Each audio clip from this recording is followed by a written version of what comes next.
안녕하세요. 평강의 하나님이 우리 성도님과 함께 하시기를 주님의 이름으로 축복합니다. 오늘 함께 나눌 하나님의 말씀은 시편 97편입니다. 제가 봉독하겠습니다. 여호와께서 다스리시나니 땅은 즐거워하며 허다한 섬은 기뻐할지어다. 구름과 흑암이 그를 둘렀고 의와 공평이 그의 보좌의 기초로다.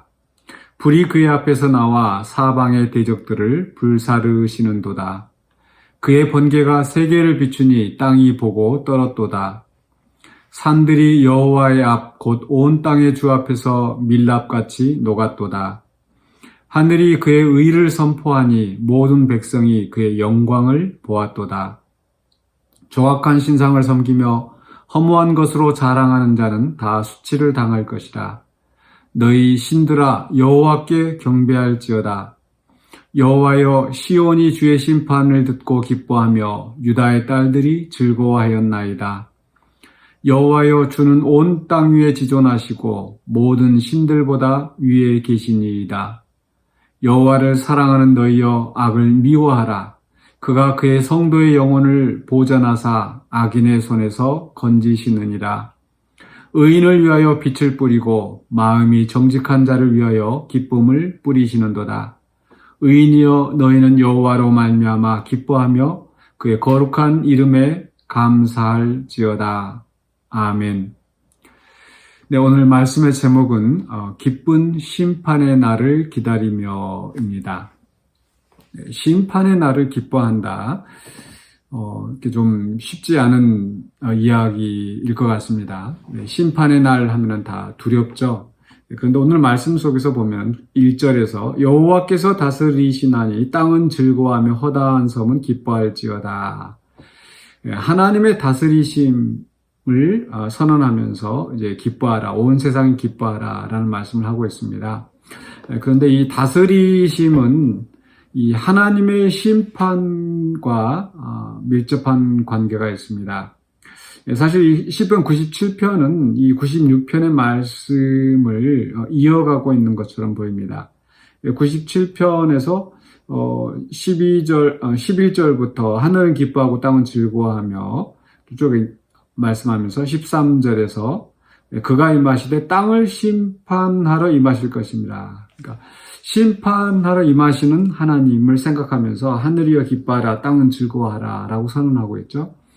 그래서 이 96편의 시편은 96편은 이 하나님의 심판을 미래로 표현하고 있는 반면에 97편은 이 하나님의 심판 또 하나님의 다스리심, 하나님의 강림하심을 이 현재적인 실제로 묘사를 하고 있습니다. 그래서 하나님의 다스리심을 이야기하면서 하나님의 임재하심, 그리고 그 하나님의 임재하심이 얼마나 무서운 것인가. 3절에 불이 그의 앞에서 나와 사방의 대적들을 불사르시는도다. 그의 번개가 세계를 비추니 땅이 보고 떨었도다 라고 말씀합니다. 즉 하나님의 그 위대하신 그 임재하심, 강림하심 앞에서 이 모든 대적들이 다 망하고 또 심지어는 이 우주 만물들이 산들이 떨었다라고 땅이 떨고 산들이 녹고 이런 어떤 천재지변은 이 하나님의 이 위대한 강림하심 앞에 일어나는 어떤 그 신현, 이 하나님의 나타나심에 부대적으로 일어나는 이 반응을 묘사를 하고 있습니다. 그런데 이런 그 하나님의 나타나심은 반드시 그 원수들에 대한 대적들에 대한 심판, 그리고 모든 악한 존재들에 대한 또 이 심판을 병행하게 돼 있죠. 그래서 7절에서는 조각한 신상을 섬기며 허무한 것을 자랑하는 자, 그러니까 하나님이 아닌 헛된 신들을 섬기는 자들은 결국은 이 주님의 심판의 날에 수치를 당할 것이다 라고 선언을 합니다. 그래서 이 96편의 시편 하나님께서 심판하러 임하실 것이다. 그래서 97편에서는 이 하나님의 임하심 앞에 이 온 세상이 이 변한 그런 상황을 이 현재의 실제 있는 것처럼 묘사를 하고 있다라고 이야기합니다. 그러면서 이제 8절에 가서 여호와여 시온이 주의 심판을 듣고 기뻐하며 유다의 딸들이 즐거워하였나이다. 이미 그 과거 현재 일어난 그 상황들을 듣고 기뻐하고 즐거워한다라고 말씀하죠.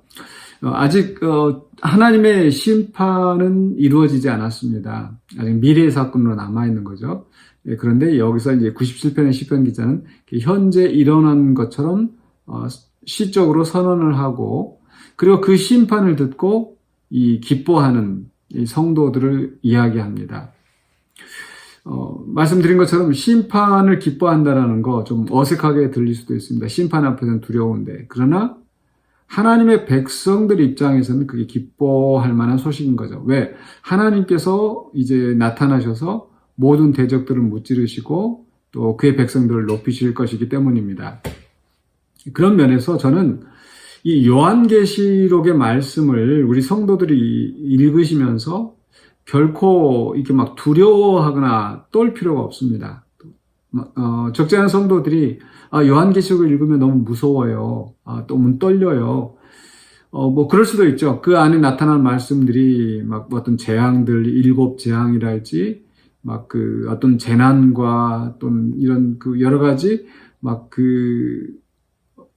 이 세상의 종말을 묘사하는 그런 말씀들이 나올 때 막 두렵고 떨리고, 또 내가 그 종말의 하나님, 그 심판의 하나님 앞에 내가 어떻게 설 수 있을까를 생각하면 떨리는 것이 또 뭐 그렇게 이상하지 않을 수도 있습니다. 그런데 이 요한계시록에 나타나는 그런 심판, 하나님의 강림하심으로 이 땅이 뒤집어지고 막 재앙이 일어나고 하는 것은 이 성도들을 향한 하나님의 공격이 아니죠. 하나님의 백성들을 핍박하는 그 원수들, 또 하나님을 거역하는 이 하나님의 대적들, 또 헛된 우상을 섬기며 또 그 하나님의 뜻을 거역하며 살아가는 그런 사람들에 대한 심판이 묘사되어 있는 겁니다. 그리고 이제 그것들이 성도들에게 경고가 되는 것은 그렇건 미혹한 죄에 빠지지 말고 하나님을 온전히 섬기라는 하나의 경고의 말씀이기도 하신 거죠.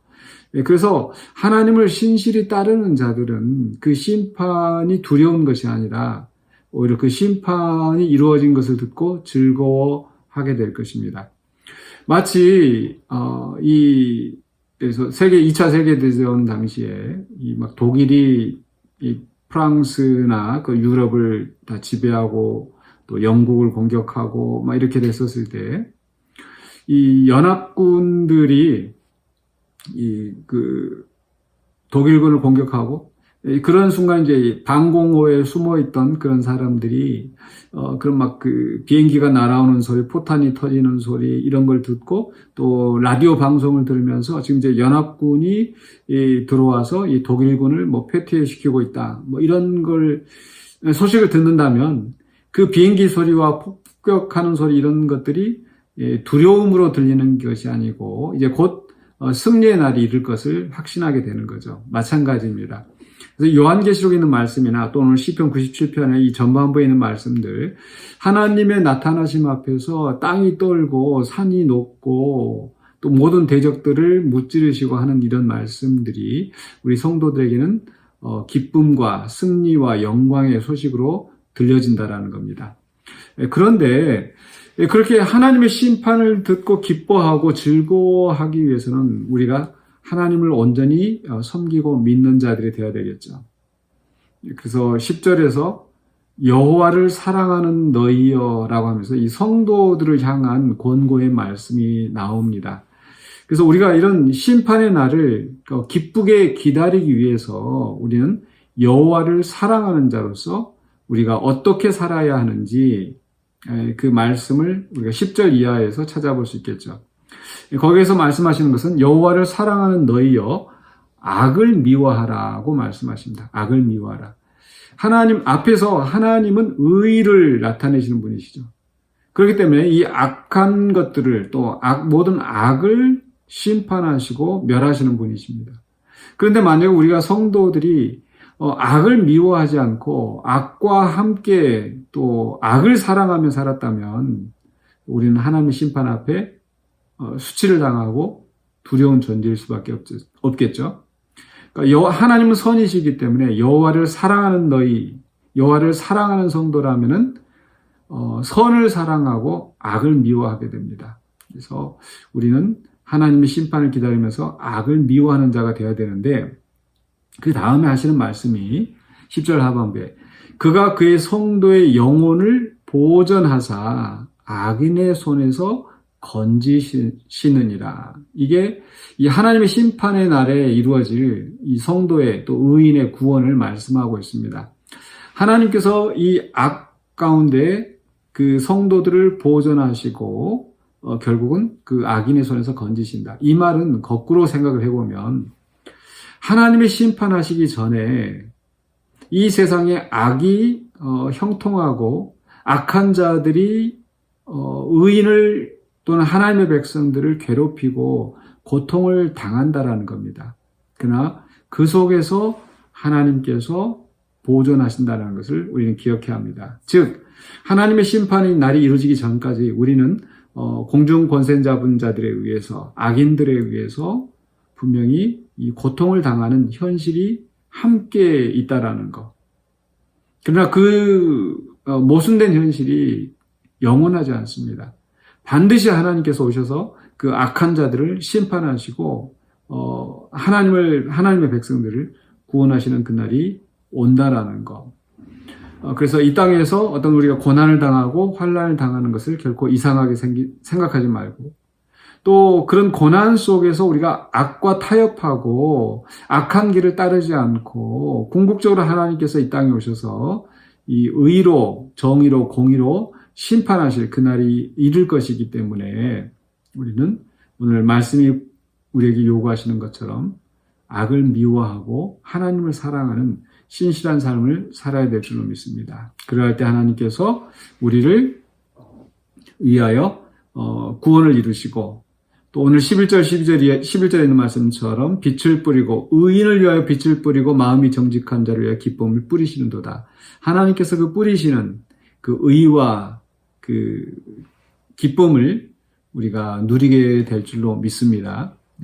그래서 그 심판의 날이 확실한 것을 우리는 믿고 기다리면서 악을 미워하고 또 악으로부터 고통을 당할 때 우리를 보존하시고 우리를 구원하시는 하나님을 바라보면서 또 하나님의 도우심을 구하면서 믿음으로 살아야 될 줄로 믿습니다. 그렇기 때문에 우리의 궁극적인 즐거움이 12절에 있는 말씀처럼 의인이여 너희는 여호와로 말미암아 기뻐하며 그의 거룩한 이름에 감사할지어다. 우리가 하나님의 의로운 심판을 기대하면서 그 심판을 듣고 기뻐하는 것은 바로 우리 하나님, 의로우신 하나님이란 것을 기억하시기 바랍니다. 그래서 하나님으로 인하여 기뻐하시고 또 이 세상에서 악으로 인하여 고통을 당한다 할지라도 여호와로 말미암아 기뻐하는 하박국 선지자의 고백처럼 여호와로 인하여 기뻐하고 즐거워하는 우리 성도들이 되시기를 주의 이름으로 간절히 축원합니다. 기도하겠습니다. 사랑해 주님, 오늘 또 말씀을 듣고 이 말씀을 기억하면서 교훈을 삼아 우리가 온전히 하나님을 바라보며 하나님의 심판의 날을 기대하면서 의로운 삶을 살아가기를 원합니다. 이 세상에서는 악인이 형통하고 악인이 권세를 가지고 주의 백성들을 의로운 하나님의 성도들을 괴롭힐 때가 많이 있습니다. 그러나 그 속에서 우리가 낙심하지 않고 넘어지지 않는 것은 주님의 붙드심을 바라보고 믿기 때문입니다. 하나님, 우리가 그 믿음 흔들리지 않고 또 우리가 선을 행하되 낙심하지 말지니라고 하신 그 말씀처럼 우리가 온전히 끝까지 인내하며 하나님 기뻐하시는 선한 삶을 살아갈 수 있도록 인도하여 주시옵소서. 그리하여 주님 오시는 그날에 그 심판의 날을 기쁨으로 맞이할 수 있는 우리 온 성도가 되게 하여 주시옵소서. 예수 그리스도 이름으로 기도하옵나이다. 아멘.